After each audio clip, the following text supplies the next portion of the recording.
Thursday at the age of 86. Our Europe correspondent Bruce Harrison has this report. European Council President Jean-Claude Juncker said Chirac left an indelible mark on the EU and that he's also losing a dear personal friend. Juncker also said the EU has lost one of the strongest defenders of European unity. Chirac's later years were marred by corruption scandals, but in death, tributes have focused on his accomplishments, including his bold support for the European Union. I'm Bruce Harrison in Brussels. British lawmakers have voted against a 3-day suspension of Parliament, which would have allowed the Conservative Party to hold its annual conference in Manchester. It comes after the government attempted to suspend Parliament for 5 weeks through a process called prorogation, but was found to have acted unlawfully.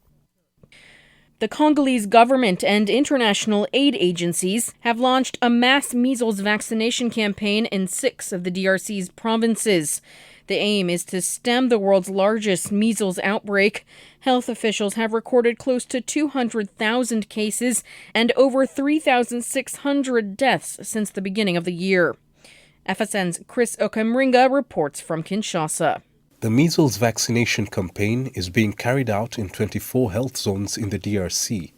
The exercise will run for 9 days, targeting 825,000 children between the ages of 6 months and up to 5 years.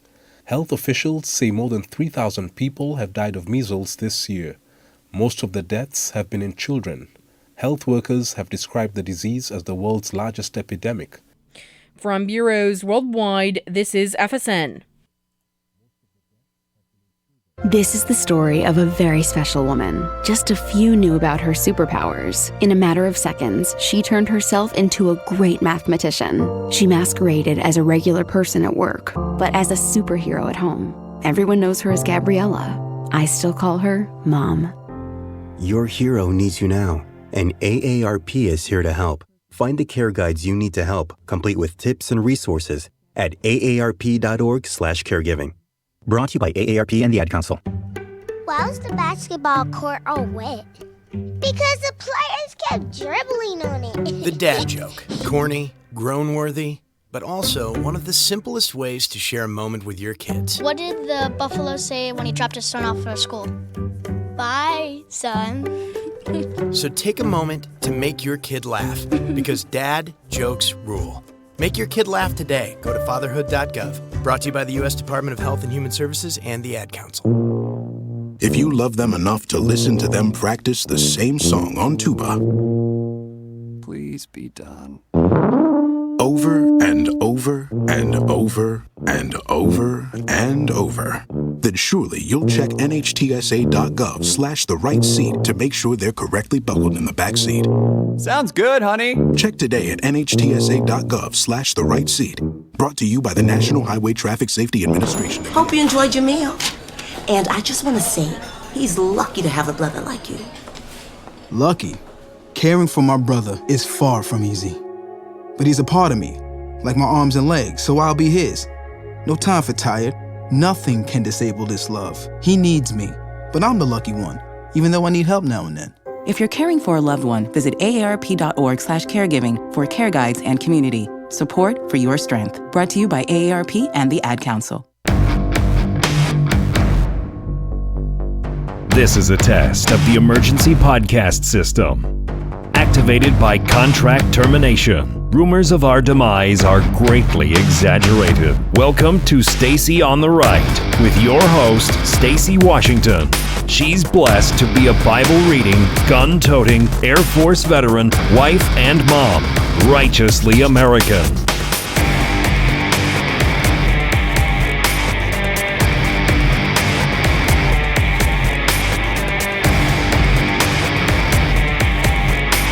Okay, welcome to the show. If you are listening to the PSAs, they are public service announcements, which means they rotate in and they're automatically downloaded from a service that we use because we don't have sponsors yet. So if you're wondering why we have one that is from the AARP, it's because it is in the rotation and I don't have paid staff to go in and pluck those out because people don't like the AARP. which I'm not a huge fan of them myself. So help me out. You know, a business that wants to advertise on a podcast that has fantastic numbers, send them my way. info@stacyontheright.com. And then I can put their commercial in place of that PSA. So just in case you're wondering about the PSAs. So today on the show, so first of all, I'm just going to, can we just be real here for a second? Let me drink out of my nobody is better at motherhood than you. All the other moms are a total disaster. Everyone agrees with me. Trump mug to celebrate Donald John Trump still being our president for just one more day. Just another day in America. Take a sip.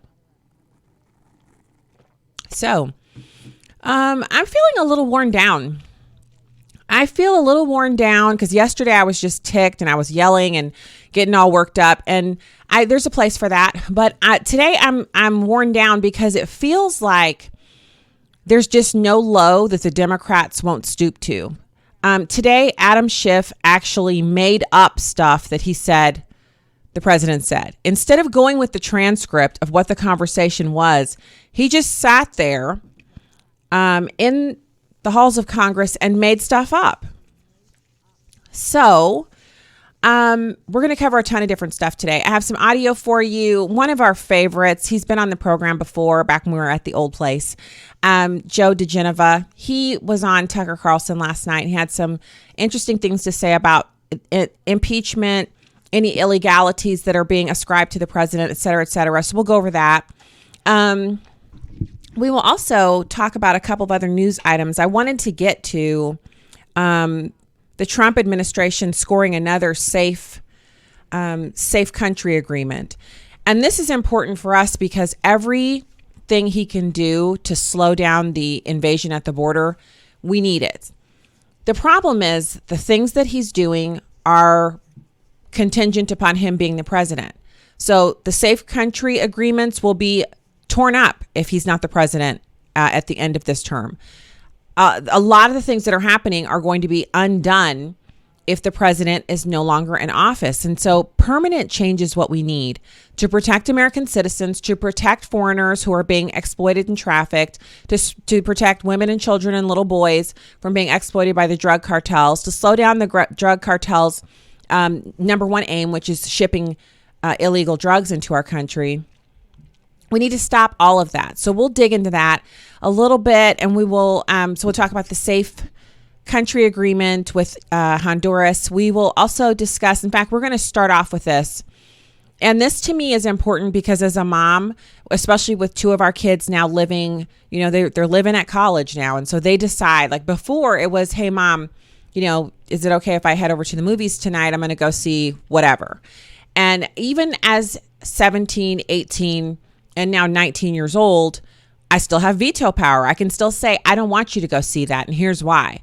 And then kind of lob it back over to them and say, well, now do you still want to go see it? You know, I'm not exactly saying you can't, but I'm saying I don't want you to. Here's why. And then the kids respond back with what they think. And I'm often even able to convince them. There's been a couple movies where, you know, they kind of, my husband and I didn't agree on whether or not the movies were of value, entertainment value wise. And so, you know, in a split decision, the last word goes to my husband. And so he was kind of like, I don't really see a problem with it. And so I just expressed my opinion and we moved on. But there's one that I'm not so sure if I'm interested in the kids seeing. And there's a warning that comes along with it. And that's the Joker. So the United States Army is actually warning of potential mass shootings at Joker screenings. And you can find the link to this article at listen.stacyontheright.com. And this is from the U.S. Army. They're warning about a potential for mass shootings at upcoming Joker screenings. And this was an email that they widely distributed, noting their warning was a response to intelligence they received that incels may be planning attacks at this movie. Now, if you're wondering what incels are, I'm here for you to tell you what that is. Incels is short for involuntary celibates. These are young men who describe themselves as a subculture of society unable to find romance or sexual partners. Now, the unfortunate nature of this is that there have always been what used to be when I was a kid, we call them nerds. They were kids who were more interested in computers and indoor type stuff. They weren't beefy. They weren't totally manly. They might have had, maybe their testosterone hadn't quite hit yet for puberty, so their voices were kind of squeaky. They were a little short for their age. They were a little small for their age. They lacked muscle tone. Whatever the case may be, these were the boys who they could be friends with girls, but they were not boyfriend material for girls who were dating. And now they call themselves involuntary celibates, or incels for short. And they have, as a part of this subculture that they're kind of defining for themselves, a propensity for mass shootings and violence. So instead of them kind of going deeper into their subculture or becoming like, Microsoft proteges or something, which some of them do eventually end up getting these huge contracts with YouTube and gaming companies. But for the most part, these are just unhappy young men who now have actually been doing some chatter online, and U.S. intelligence agencies have found that they're actually planning to do some mass shootings. The Army actually went so far as to explain the connection between the incels and the Joker. Incels, these involuntary celibates, idolize the Joker character, the violent clown from the Batman series, admiring his depiction as a man who must pretend to be happy but eventually fights back against bullies. Now, I gotta say, wow, this is where we are in America right now. This is our thing. That we have a whole subculture of young men who idolize the bad guy. There's also an interesting part about the movie itself, in that for the most part, the movies that Hollywood puts out about bad guys, there is a corresponding good guy. So the bad guy, even if he's the protagonist, which happens quite rarely, he has a corresponding good guy who balances the character out and eventually vanquishes him. That does not happen in this movie. And I'm not trying to spoil it for you. I don't plan to go see it. So I don't have a lot of sympathy for people who are like, don't say. I haven't even read any of the reviews. I haven't read. I know diddly about it, except these few facts I'm sharing with you. So in the event of a mass shooting, the U.S. Army is actually advising the following steps. So let me go through those with you. And as a parent, this is the kind of thing that I would text to the group, the family group text. I'll send this, I'll post this there. And then I'm going to follow up with the kids who are living outside the home and make sure that they actually read the article and that they understand where I'm coming from, and advising them really not to go see it. But this is their own choice. They're young adults. They're living outside the home. They're going to pay their own way to the movie. They're going to drive themselves to the movie. So if they decide to go see it, I want them to be situationally aware and to take into account the warnings that are being issued. So this is over at ready.gov. They have an active shooter page. Ready.gov/active-shooter is where you can find this. I'll throw it up in the show notes as well. This page describes what to do if you find yourself in an active shooting event. The first thing they advise is to be informed. You can sign up for active shooter training. If you see something, say something to an authority right away. Keep telling an authority until they actually do something about it, because sometimes just telling an authority once won't do it. That's not here. That's straight from me to you. And be aware of your environment and any possible dangers, which means when you're going to the movies, especially if you're planning on seeing the Joker, you might want to put your phone in your purse or your pocket and actually observe your surroundings. See if there's anybody hanging out near any of the exits that aren't the main entrance point where the tickets are checked. Check out and see if there's a police officer on duty. Maybe check and see if any of the employees look as if they're not doing what they're supposed to do. Because when you go back to the active shooter scenarios at these movie theaters, there's always a pattern. Someone lets someone in with a big, huge black duffel bag full of guns. Some employee of the movie theater or someone who's dressed as an employee of the movie theater lets someone else in. So they're not coming in through the front door. We have to be aware. We have to be situationally aware. And so as someone, I'm just as guilty as you are of having my face on my phone when I'm at the movie theater waiting on the movie to start. Might behoove us to start, check the exits, keep your eye on the exits, look around, make eye contact with a few of the people in the actual theater with you. So just see who's in there with you. Just be situationally aware. The second thing recommended by ready.gov is make a plan. Make a plan with your family and ensure everyone knows what they would do if they're confronted with an active shooter. Look for the 2 nearest exits anywhere you go. Have an escape path in mind. Identify places that you can hide. Understand the plans for individuals with disabilities or other access and functional needs. And then I'll add something to that. If you have a concealed carry permit, go ahead and get yourself into the range. Squeeze off 250 rounds, make sure your gun is clean and serviceable, and that your carry plan is one that prevents printing and is the safest possible for you. And then carry into that space so that you can protect yourself. During an active shooter situation, ready.gov recommends that you run and escape if possible as your first response. Second, if escape is not possible, hide. Get out of the shooter's view and stay very quiet. Silence your electronic devices. Make sure they don't vibrate. Lock and block doors, close blinds, turn off lights. Don't hide in groups, spread out along walls, or hide separately to make it more difficult for the shooter. It goes on to some other things. I'm going to move on. Fight as an absolute last resort. And if you decide to fight, commit to your actions and act as aggressively as possible against the shooter. Remember, you're breaking up their OODA loop. They have planned out how the shooting is going to occur. In their mind, they have rehearsed it many, many times. They do not plan on being resisted. If they do plan on being resisted, they don't plan on it being aggressive, do or die type resistance. At the first sign of resistance, they usually shoot themselves or flee.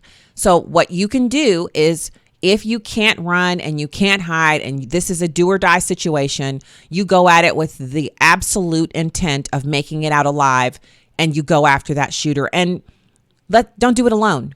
Grab some people. If you're sitting there and your choice is sit here and be shot or go after this shooter, what do you have to lose? Nothing. After the shooting. They have a couple more things here at ready.gov. Recruit others to ambush the shooter with makeshift weapons like chairs, fire extinguishers, scissors, books, or your firearm, your lawfully held and concealed firearm. They don't have that here. And then throw items or improvise weapons to distract and disarm the shooter. After, keep your hands visible and empty. Know that law enforcement's first task is to end the incident, and they may have to pass injured along the way. Officers may be armed with rifles, shotguns, or handguns and may use pepper spray or tear gas to control the situation. Officers will shout commands and may push individuals to the ground for their safety. Follow law enforcement instructions and evacuate in the direction they come from unless otherwise instructed. Take care of yourself first, then you may be able to help the wounded as first responders arrive. If the injured are in immediate danger, help get them to safety. And while you wait for first responders, apply first aid. Apply direct pressure to wounded areas and use tourniquets if you have been trained to do so. Turn wounded people onto their sides if they are unconscious and keep them warm. Consider seeking professional help for you and your family to cope with the long-term effects of trauma. And then they have associated content, a number of actually pretty good links here. Run, Hide, Fight, Active Shooter Information Sheet, Department of Homeland Security Active Shooter Preparedness Resources, which includes videos, brochures, and more individualized audience links. And Department of Homeland Security Active Shooter Preparedness Resources that are translated into other languages, and Conducting Security Assessments, a guide for schools and houses of worships, which is a webinar that you can watch with people as you're trying to protect other locations besides yourself in public places. Now, I'm saying all of that to say that these are important things to know and be cognizant of and to go over with your family. Go over these items with your spouse and your kids and make sure that everyone's aware. Pray before you leave the house. Ask the Lord to protect you and exercise wisdom. Being smart about where you go. There's an active warning out for this movie. Is it smart to go? I'll leave that in your own hands. I know for myself, I won't be there. All right, when we get back, we're going to delve into impeachment and listen to some audio. Stay right there.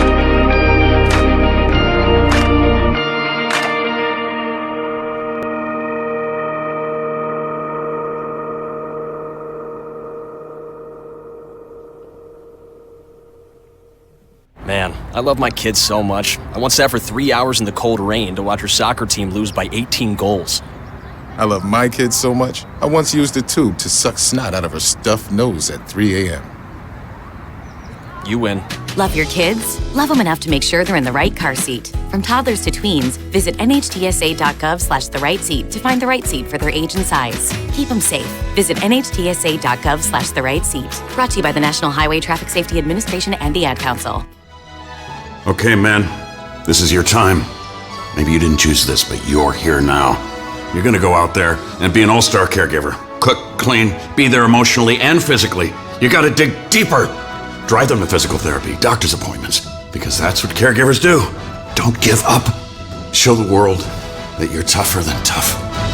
Caregiving is tougher than tough. Find the care guides you need at aarp.org/caregiving. Brought to you by AARP and the Ad Council. Hi, I'm your host, Smokey Cole Bear. Filling in for Smokey, because after 75 years of... Only you can prevent wildfires. Turns out there's much more to say. Nearly 90% of wildfires are caused by us humans being careless, dumping our used barbecue coals willy-nilly. Guess the song was wrong. We did start the fire. That's why I respect Mother Nature and her trees, whether coniferous or new car scented. Brought to you by the U.S. Forest Service, your state forester, and the Ad Council. Okay, forest animals, kids are coming to the forest, and it's up to us to make their visit a good one. Sparrow, have you practiced the most popular bird songs for the year? Of course. Catchy. I like it. River, how's the temperature? It's a refreshing 52 degrees, man. I love it. Turtle. He's not here yet, man. He's late every morning. Okay. Squirrel. The forest has been preparing just for you. To learn more about cool things to do in the forest, visit discovertheforest.org. Brought to you by the U.S. Forest Service and the Ad Council. My mother was always very active and independent, and she was familiar with her neighborhood. But one day, she stopped at the stop sign for much longer than usual. She wasn't even really sure where she was at. It's important for you to talk to someone about it. I felt so much better after my son told me, Mom, we'll figure it out. When something feels different, it could be Alzheimer's. Now is the time to talk. Visit alz.org/ourstories to learn more.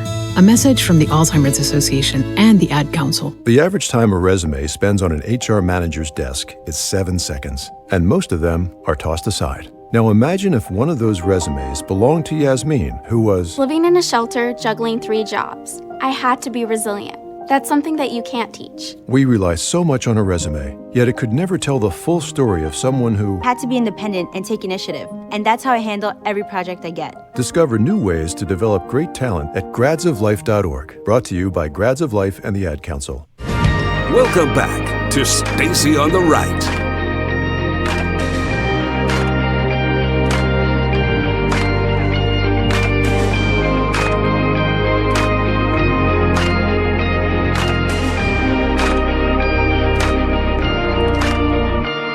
Everybody, welcome back to the program. Thank you so much for being with us today. So I'm sitting here looking at all of the different stuff we have going on with the political conversation, and how the Democrats have basically said, well, okay.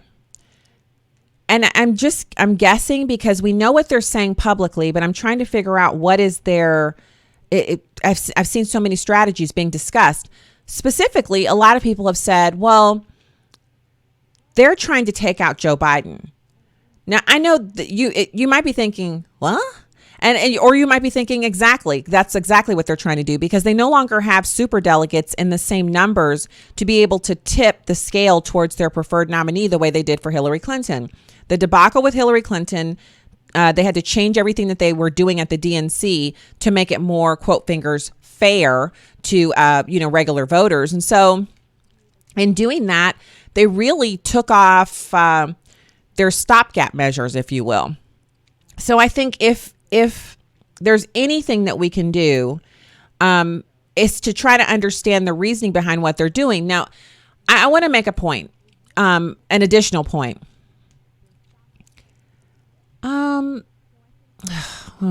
How can I say this? I don't want to blow off the opportunity for us to understand the strategy of the Democrats, as crazy as that might sound. It's not just about Joe Biden. It's about taking calculated risks, right? So for the Democrats to say they're going to push forward with impeachment, they're basically saying that they don't expect to get anything that they would like, anything that would be helpful to them on their side for their constituents for the remainder of his presidency. Because there's no way the president steps forward and says, I'm going to work with you on gun control or red flag laws or anything like that. And I know a lot of people said that was dead on arrival anyway, but the president was considering some of the proposals that were put forward by Democrats on, guns. He really was looking at some of those proposals. So much so that the National Rifle Association and some other organizations were concerned about the president. Is he wavering? Is he, what have you? That being said, they're saying to us, this is what we know to be true now, that no matter what the president might have been considering, no matter what constituents might want, no matter what they've promised to voters, their number one goal, the thing that they're all working on now in unison as Democrats, is to hobble the president politically and to take the American people down a path that they're not interested in going down. So if you're going down a path that the American people don't want you to go down, and you don't have anything to work from, a position to work from, just think of it as what you're selling. Like, you don't have anything to utilize that you can sell to the American people to say, this is what you want, or this is what you like. And so this is what we're going to give you. So if there's nothing to give, if there's nothing to share, if there's nothing that the Democrats feel like this impeachment proceeding could impede us from speaking to the American people and giving them what they want, or showing the American people that we care about their concerns, then this is the road they're going down. And they have some Republicans in the House who are willing to help them go down that road. Meanwhile, over in the Senate, we have Republican turncoats who've joined in with the Democrats to say that the national emergency that the president declared is not real. There is no problem at the border, and he shouldn't be able to use defense funds to do the border wall, which the Senate nor the House have actually given the president the funding he's requested. So in all of that, because that's a whole bag of crazy I just gave you, there's this kind of weird war brewing over at Fox News. And it's between the conservative hosts and news presenters over there, opinion hosts and news presenters, and Shep Smith and Judge Napolitano. So full disclosure, I met Judge Napolitano here in St. Louis at a Catholic event. It was a fundraiser for a kids' school, a kids' school, for an educational outfit that I think it's called the Today, Tomorrow, Forever Fund. They raise money for this Catholic school that takes kids out of poverty, no matter what their ethnic background.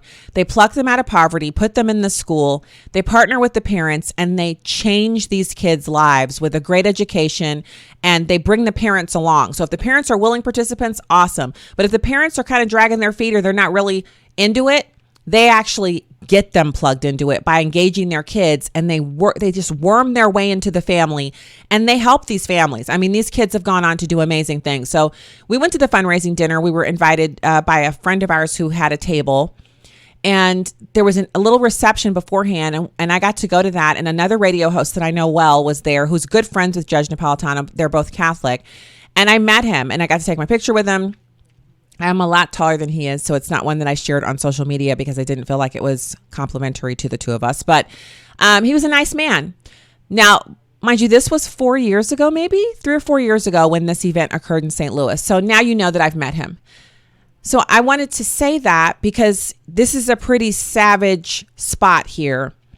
It's Tucker Carlson, and he's interviewing Joe DeGenova, who's a former prosecutor, former special prosecutor. I mean, he's held all the law enforcement jobs, and he's an attorney. He has a lot of background in this area, and they're talking about this mess, this garbage-filled dumpster fire that is what the Democrats are forcing on the American people. I want you to listen to this clip, and then the next one, and then I guess we'll just talk a hair about what's going on over at Fox. I don't know what's going on there. I have no idea what's going on there. But just take a listen. Based on everything we saw, the actions on the part of Democrats yesterday, I have to very plainly ask you the question, has the president committed? I'm sorry, guys. I hit the wrong one. I actually want cut two. Stacy, the producer. Okay, here's the cut with Joe DeGenova. The President of the United States is the executive branch under Article 2. He is the chief law enforcement officer of the United States. He can ask anyone, a citizen, a foreign leader, a question. He can make a suggestion about an investigation because he runs them. And by the way, in the latest set to with the whistleblower, the Office of Legal Counsel has said that requesting information from a foreign government is not a thing of value. It is not a foreign contribution. I must say this. I've been a U.S. attorney, an independent counsel, an investigative counsel on Capitol Hill in the House and the Senate. Judge Napolitano has never been a U.S. attorney. He's never been a federal prosecutor. He has never conducted a federal grand jury. I have done all of those things. If he wants to have an opinion, that's fine. I am not a paid Fox contributor. I am a guest of Fox Network. I come on when they ask me. So, and I am told, please, whatever you do, tell the truth. Don't make things up. Don't cover. So what I say, I believe, of course, as a matter of law, I know what I'm talking about in the law. I try to be truthful. Right. I was very truthful last night. Woo! So if your ears look like little smoke bombs have been let off, and I'm over here in the same position you're in, Joe DeGenova is actually a very nice man. When I have interviewed him, I think it's been on my show twice actually. When I've interviewed him, he's just super nice. Okay. So if he can answer a question that you have, he doesn't down talk you. Well, I know you're not a lawyer. He never does that. He does never come from a position of being like, I'm an expert and you're not, you're just a dumb radio host. And here I am. He's not like that at all. In fact, he could really have a little bit more of a superiority thing than he does, but he chooses not to because he's a genuinely nice person. Also, the point that he makes there when he says he comes on and he gives his opinion, he's not paid to do so. I mean, that felt like a straight up smack across the face to Judge Knapp, but it is something important for him to point out. In other words, he doesn't have a viewpoint that he's paid to have. And I think it's, it is something to kind of look at. And I don't like criticizing people when, if the whole, they didn't get that job, so that's why they have that attitude thing. That's not where I automatically go to. I never say, well, that person has that perspective because they didn't get that job or what, now if it turns out that that's the truth, okay, but I don't start off there. I have to get there with facts and evidence presented logically, chronologically. It has to make sense. But it is true that Judge Napolitano wanted to be considered for the Supreme Court vacancy, and President Trump did not consider him because he was not on the Heritage Foundation list. And there were like 2 or 3 lists that were compiled together that became the Heritage Foundation list. And that list was, the judges that were vetted by conservative organizations, that they weren't just vetted for their stare decisis, their positions on that or any of it. Wasn't just that. It was also their likelihood of making it through the process and the personal vetting that occurred. In other words, the things that would come out about them, their everything that you would consider for an applicant for a job interview, which is all of their personal stuff, plus all of their professional stuff, plus their positions and rulings that they've made. And it is instructive that Joe DeGenova had those things to say. Now, I want to just go to this second portion of the audio from him from last night. Now, if you want to see this, the whole interview, you can go to listen.stacyontheright.com and listen to the whole Mediaite. It's a hateful lefty site, but they do have good audio clips there occasionally, and it's a good resource for me as a radio host. And they have the interview. They call it Fox News Civil War. Tucker Carlson repeatedly mocks daytime host Shep Smith in jaw-dropping segment. He does. It's very, very ginger. It's not full-on mocking, first of all. And second of all, he's calling him out because he had someone on his show who debunked Judge Knapp, and Shep made it personal.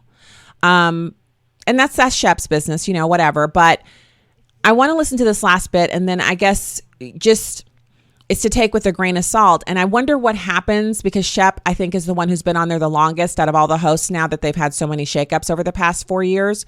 But he's also one of the most well-hated hosts on Fox. I mean, his hate mail is legendary, and it's all over the internet. People posting how much they hate Shep Smith and how he doesn't belong on Fox. So maybe that's why he's so sensitive about everything that he says on the show. But let's check out DeGenova kind of wrapping up where he's coming from on this.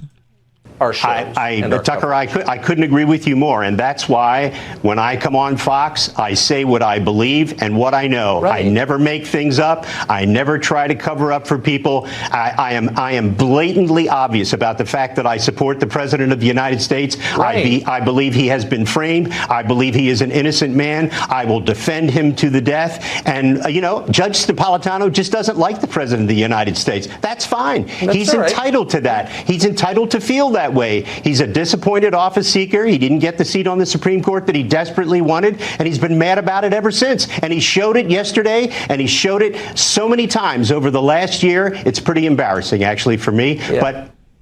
So I will say that if you recall, when the president first was elected, Judge Napolitano was not against him. He wasn't an open never Trumper. He did shift his perspective. And some people at first said, hey, it's probably because it's probably because Fox News executives want someone on the air to present that perspective. But I seriously doubt if they would say you need to change your perspective in order to suit this narrative. If Fox News executives want someone to present a perspective on the program, they need only call any array of pundits who might be appearing on other networks or who never have. And I can tell you, as someone, I think I've only said no to Fox Business one time. And that was just because I physically could not be where there was a studio to do. So in other words, you don't turn down Fox. The eyeballs are too plentiful. It's just too good and juicy of an opportunity to say no. So they could find anyone they wanted to present any perspective they want. If they want a libertarian or a communist or whatever perspective they're looking for, they can find someone who's willing to come on and present that view. So I don't think they're forcing Judge Knapp to have these viewpoints. I think it's unfortunate because it really is a bummer to see someone who I so respected Judge Knapp before, because he seemed to be middle of the road and even keel. I don't believe I ever heard him as a full-throated Trump supporter, but I thought he was an interesting, legal analysis. He would present legal analysis, and he had an analytical viewpoint that was valuable, and I enjoyed hearing it. But now he just seems to, he starts off analyzing and he ends up never Trumping, and it seems to be a continual thing with him. And he's welcome to be a never Trumper. It's just unfortunate because it makes it impossible for people to see his viewpoints from he's being neutral and analytical. It's always up. He's just going to come on and talk about how much he doesn't like Trump, or Trump has committed a crime, or Trump is blah, blah, blah, blah. At the risk of, look, we got a minute and 12 seconds left. So I love my computer that tells me how much time I have left. It's like so exact. And it's almost like an artificial intelligence. It knows so much cool stuff. So I want to now just pivot over to, we're talking about the safe country agreement with Honduras. The president actually has secured this agreement, and I'm excited about it because it means that more people who will never ever receive asylum here can be told that closer to their home country, so they don't have to make the horrible trek up here. So this safe third country agreement is with the nation of Honduras, and it enhances the Central American nation's asylum capacity. The agreement was signed on Wednesday and is similar to agreements previously reached with the governments of El Salvador and Guatemala. And DHS official actually reported this to reporters on a phone call. The official said migrants who had an opportunity to seek protection in Honduras, El Salvador, or Guatemala would be returned from the U.S. border to seek asylum or protection in one of those countries under the recent agreements, including the new Honduras Accord. So, in other words, you need to be an actual refugee from a country adjacent to ours in order to claim that status. Words have meaning, y'all. I love it. All right, we'll be back with more after this.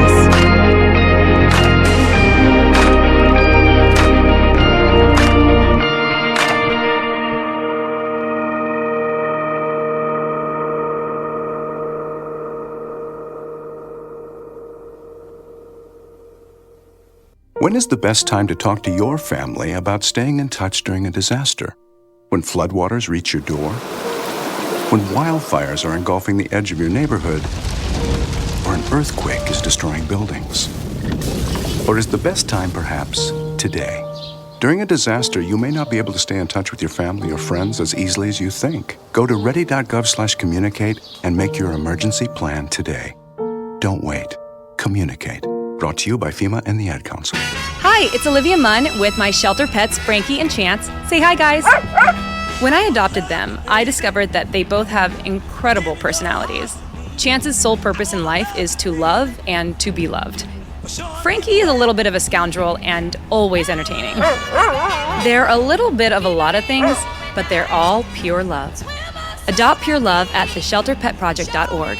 Brought to you by the Ad Council, the Humane Society of the United States, and Maddie's Fund. This is how we do every day. We be grinding, and if you wanna come and text us, if you love them enough to turn off your music and pretend like their music is your music, this is Mommy's jam. Then surely you'll check nhtsa.gov/the right seat to make sure they're in the right car seat. Let's play it again. Check today at nhtsa.gov/the right seat. Brought to you by the National Highway Traffic Safety Administration and the Ad Council. Hi, I'm Danica Patrick. Watching my nieces grow, play, and learn is amazing, but not every child gets to be carefree. 1 in 6 kids in the U.S. are hungry. This breaks my heart, and it's something that Feeding America is working to change. Each year, the Feeding America network of food banks rescues billions of pounds of good food that would have gone to waste and gives it to families in need. To help, visit feedingamerica.org. Brought to you by Feeding America and the Ad Council. Melissa from Michigan. I work an extra part-time job serving lunch at my child's school, but I still can't afford to put food on our table. Daniel from California. Choosing whether to pay the rent or pay to fix the car to get to work doesn't leave us with much at all. Now we can't even pay for meals. Hunger is a story we can end. End it at feedingamerica.org. Brought to you by Feeding America and the Ad Council. Hi, we're the Goo Goo Dolls. We're fortunate that our daughters have what they need to grow and learn. But that isn't the case for nearly 13 million kids in the U.S. that struggle with hunger. Childhood hunger is a heartbreaking reality that Feeding America is working to change. Each year, the Feeding America network of food banks rescues billions of pounds of good food that would have gone to waste and provides it to families and children in need. You can help kids in need in your community by visiting feedingamerica.org. Brought to you by Feeding America and the Ad Council.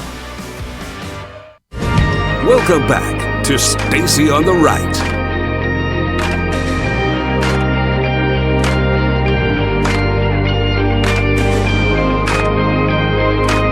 Hey everybody, welcome back to the show. I wanted to share, I saw someone said they missed me over at AFR on one of the streams, and I wanted to say that, so I was at Bible study, and one of the things that we were talking about is who we are in Christ and our perspective on, it's how you see yourself. If you believe that Jesus Christ died on the cross for you, he has actually wiped out your sin debt. And even though we as human beings continue to sin, we are not sinners saved by grace. We are a royal priesthood clothed in white. We are saved. We're already we're saints. We're not sinners anymore. We're saints. So when we do sin, we repent and turn away from the sin, and we seek to break the stronghold if it's a stronghold, or we just, you repent and you move on, you turn away from it. And so this perspective can make a huge difference in how you approach God after you've sinned, because he remains the same, and he always sees us in the same way, which is that he sees us as saints. But when we sin, we feel the conviction, the guilt, and we want to turn away from him or stop communicating with him, what have you. And so the example that was given in Bible study was that the lady who was speaking, she's a pastor's wife, and they've planted churches in foreign countries before. And at the very beginning, when they first planted a church, and the church had been up and running for a year, and it split into 2 groups. And it was a very contentious, heartbreaking split to see the church split apart. And then within a year, the church split again. And so another very heartbreaking thing. And so she was with some of the other believers, women that she would pray with. And she started off by saying, I'm always late. I'm a mess. I'm a disaster. And one of the sisters took her by the shoulder, just said, hey, wait, stop. Stop saying you're a disaster. You're not a disaster. You're a child of the King. And even as you struggle with time management or what have you, you are still a saint. You're not a disaster. Stop confessing that over yourself. And she said, afterwards she prayed and the Lord showed her how she was behaving. She kind of behaves like a chicken. And this is the analogy she used, not me. I'm recounting this exactly from the video that we were watching. She says, I'm living as a chicken. And what do chickens do? Well, they're timid, they're easily frightened, and they stay on the ground. They're land-bound. They cannot fly. Eagles, on the other hand, not only soar high above any place that humans can get to without, machinery, but an eagle can literally throw itself to the ground. They dive from, 10,000 feet up and dive down and catch prey in their mouth or in their feet and then in their talons, and then they go back up. So if you take a chicken at 10,000 feet and dive it down to the ground, it's going to die. But an eagle does this with little, it's not a big deal. It takes effort, but it's not something that the eagle is like, I'm going to do the one dive of my lifetime. No, they're doing this every day. And so the comparison that she made was that in Christ, we're eagles. And so a fall from any height for a Christian, and she was speaking specifically of the church that she and her husband planted, and it's split apart. And she considered that to be an amazing fall for her, that she's falling from this high height, she and her husband. But as eagles, they know they can recover from that. In Christ, of course, they can recover, pardon me. So I took that, speaking of the old place, to be in the same place for me, to be an analogy that's appropriate for me. Where else could I go from AFR? Honestly, I was at the pinnacle of where I could be as a radio host with that many affiliates and on the largest Christian radio network in the country. Also the only Black Christian conservative network in the country, Urban Family Talk. And to have all of that summarily removed without so much as here's 2 weeks to get used to this. It was, you're done. Today was your last show. That whole thing, it feels like someone took me up in a plane and I was flying along at 30,000 square feet and enjoying the clouds and the beauty of where I was. And they just said, hey, this is your drop-off point, and strapped a parachute to my back and pushed me out without even one of those masks to help you get through, because you can't breathe at that height outside of the plane. That's what it feels like. And the odd thing about it is that it still feels like that. It has been how long? Sometimes I go on my my Fireside where the podcast is hosted, and I go to my little metrics page and I look at how many people have listened to the podcast from the first, it was like a day in July or a day in June, and then the whole month of July, and then this month where the numbers are down because I took a week off because I was literally burning myself at both ends of the candle. But they're not down on a daily basis. They're just down for the entire month because there's a week missing of podcasts. And so I look at that and I try to take consolation in the fact that I have the audience and that people are still listening. But the fact is, it's not the same size audience as it was when I was there. And I still don't have the satisfaction of saying, this is why this happened, because I don't understand why it happened. But I have to rest in the fact that God has a plan for my life. He has something for me to do. I honestly, I felt like at that moment when I launched this podcast to continue the program, I thought I knew where I was going, but now I feel even less directed than I ever have. I actually don't know what is going to happen next. I talked a little bit a couple of days ago about signing the contract to be one of the fill-in hosts with SiriusXM. I'm excited about that opportunity. I still have chances to fill in for my friends who have programs, and there's still that. But along with all of that, it's just an utterly barren place to be. No contact whatsoever with any of the hosts from AFR. My producer sent me a nice card on AFR stationery saying he'd miss working with me and sent me all of my shows on a memory stick. But it's kind of brutal. It really is. So what am I doing about it? Well, I'm sitting here talking to you, still doing a show, still putting the content out there and hoping that something good is going to come out of this. I trust God. I know that He has a plan, but I hope if you're listening to this and you're in a similar situation where you have a work situation, or maybe it's a family situation, or relationship, what have you, and you've literally been forced out of the plane at 32,000 feet with nothing but a parachute and, see you later.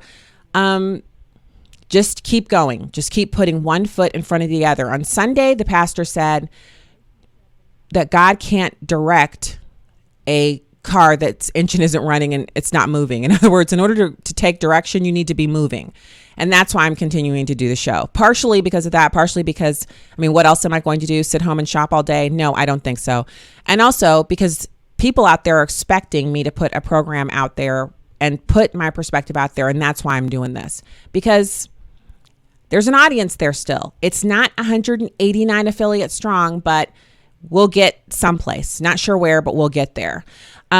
So that being said, back to this content here. The Office of the Press Secretary has actually sent out a summary. It's like basically I get these all day, every day from the White House. This one is important because it's by the acting director of U.S. Immigration and Customs Enforcement. His name is Matthew Albence, and they were in the James S. Brady Press briefing room. This was at 11:01 a.m. Eastern Daylight Time, and he presented information on a lot of different things. He started off by thanking and recognizing dedicated law enforcement officials. I'm not going to give you all of those. It's a really lengthy list.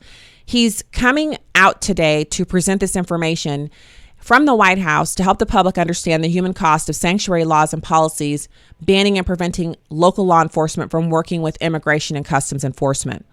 Now, the reason I'm sharing this with you is because what the Democrats want is to distract Americans away from news like this. They don't want you to hear that the acting director of, let me make sure I get this right, U.S. Immigration and Customs Enforcement, they don't want you to hear from him. They don't want you to understand what's going on at the border. They don't want you to connect voting for President Trump with keeping the border secure, or at least attempting to keep it secure. Because let's face it, it's not secure, right? It's not secure. So Sheriff Jim Skinner from Collin County, Texas, Sheriff Wayne Ivey from Brevard County, Florida, a bunch of different people. He's thanking Mike Davis, Deputy Principal Legal Advisor for ICE. He's the highest ranking career official within ICE, also a legal advisor, one of the most critical enforcement arms within ICE. And Chris Cronin, who's the Assistant Director for Enforcement within Enforcement and Removal Operations.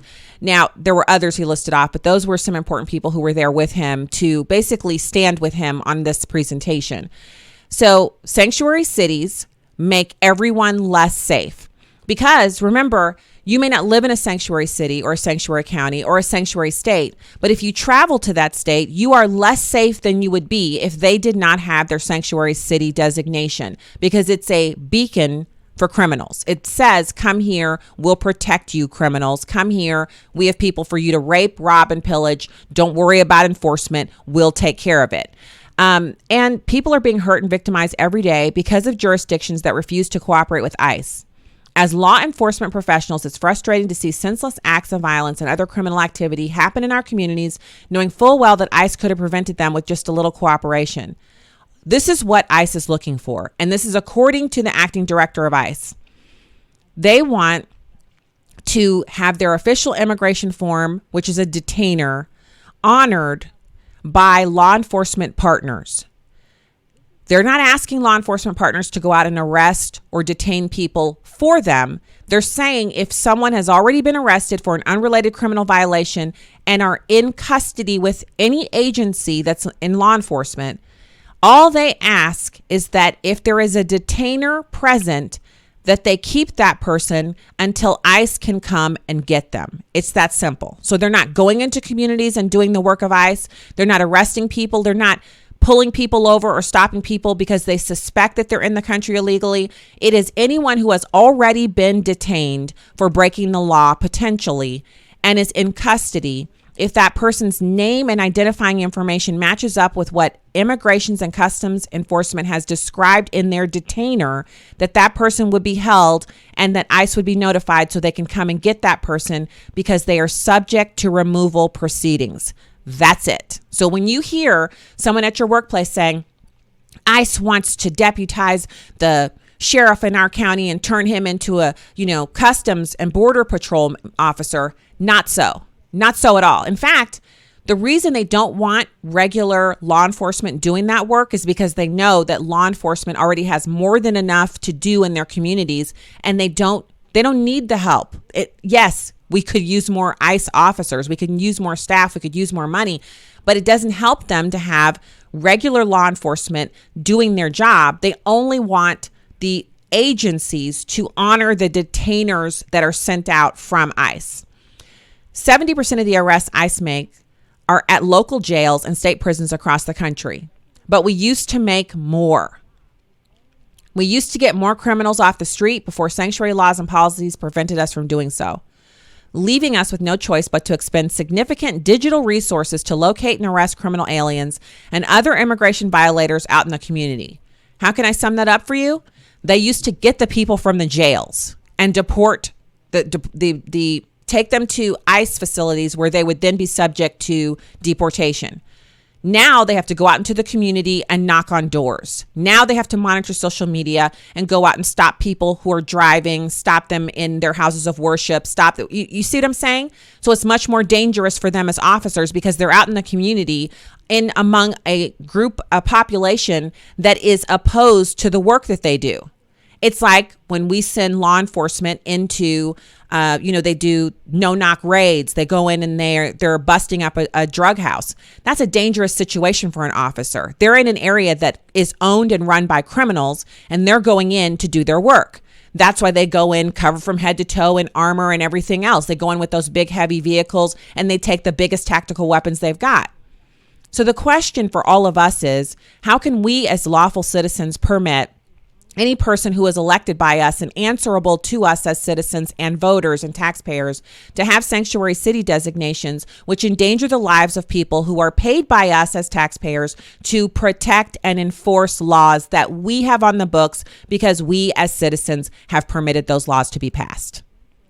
And that is the question that we each have to ask ourselves. We also have to say, for every one of these sanctuary city designations where there have been rapes and murders and MS-13 have chopped off heads and cut the hearts out of people, where people have been kidnapped, where girls have been sexually trafficked, how much of that are we responsible for if we allow our elected officials to designate places where we live as sanctuary cities? And I will add, as a Christian, because we shouldn't fear the judgment seat as Christians, but we must know that it's there. We must understand that we will one day be there. Think it through. All right. Have a great night, everybody. God bless. Righteously American. See you tomorrow. Have